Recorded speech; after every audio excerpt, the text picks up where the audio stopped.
Burrillville Police have brought in a mobile command center. They're also working with Rhode Island State Police. And we've really seen a lot of activity to the left of this house.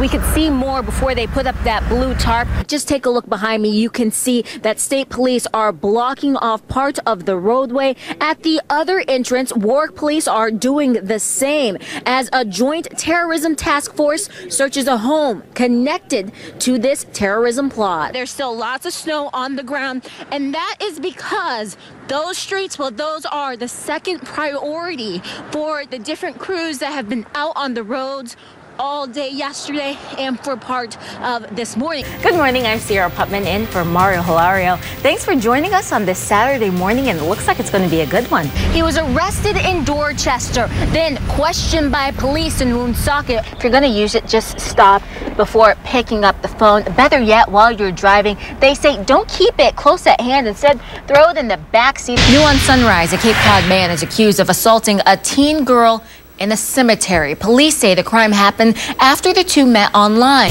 Well, as you can see from this damaged building, that Dr. Joseph Rick Callister never made it to his planned destination, a small airport nearly 20 miles away.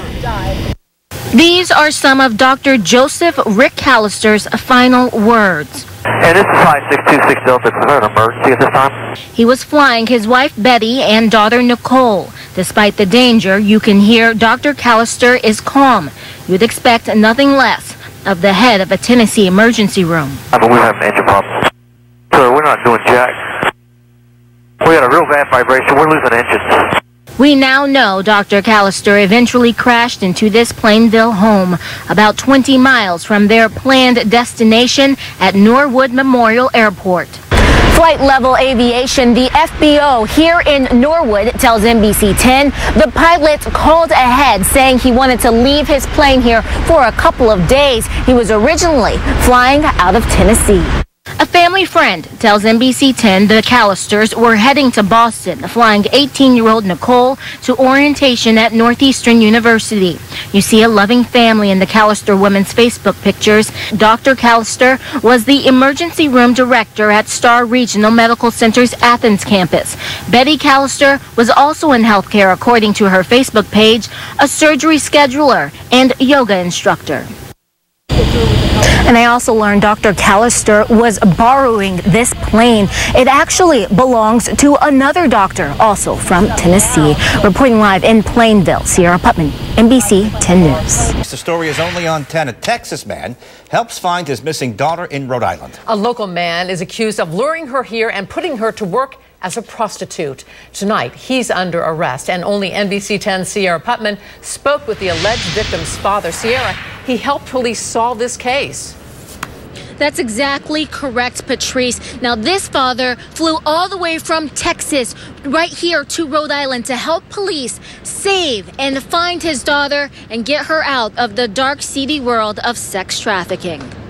Well, my daughter was enticed by an older man online to come up here. You know, it turned into a bad situation. And that's what happened to Brad's 17-year-old daughter. NBC 10 met up with him outside the Providence Police Department Friday on his way to talk to detectives. The Texas dad tracked her down to Rhode Island after the teen ran off to meet up with this man, 34-year-old DeJuan Harris of Providence.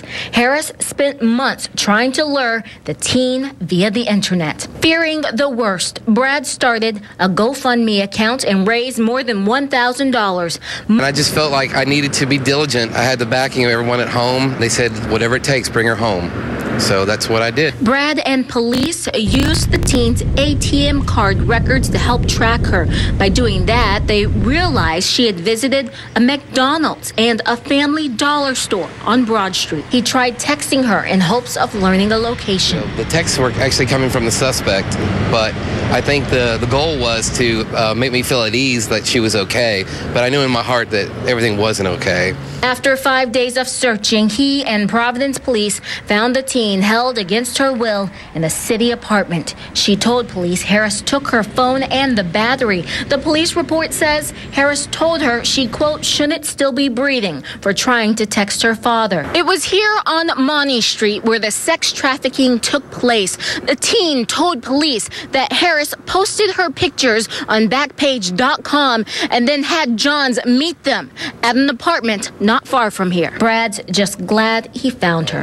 When you saw her, I was shocked at first. It was surreal. It was a surreal moment. We made the eye contact, like, yeah, this is over. This is happening. We're okay now. Being on the streets, I mean, it might sound like a exciting thing, but it's just a serious place not for kids. The message to parents is, you know what? You have the right to interfere in your kid's private life. You have the right to save their life, basically.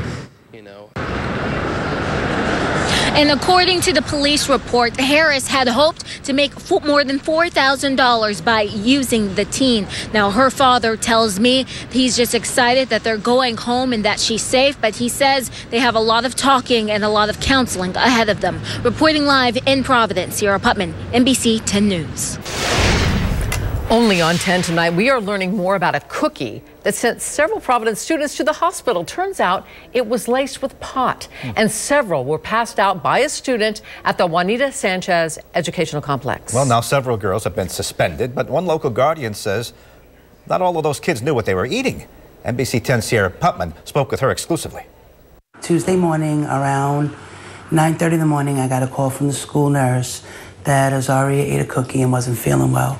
Warning bells did not immediately go off in Melanie Bell's head, but when she arrived at the Juanita Sanchez Educational Complex, she quickly realized this was much more than a bellyache. When I got there, she was hysterically crying, and she was like, "I'm sorry.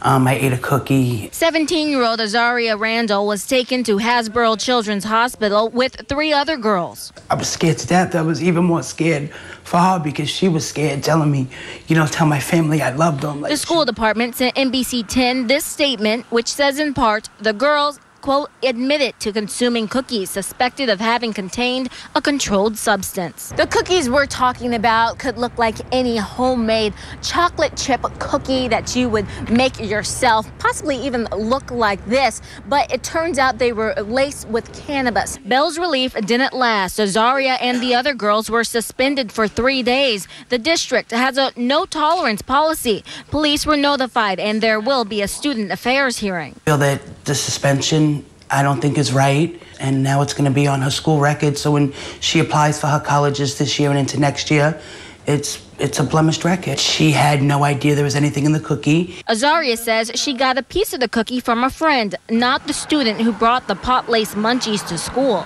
You think she's telling the truth? She did not know? She did not know. I could tell the reaction on her face. She looked me in my face and she was like, "I swear to God on your life, I did not know there was anything in that cookie."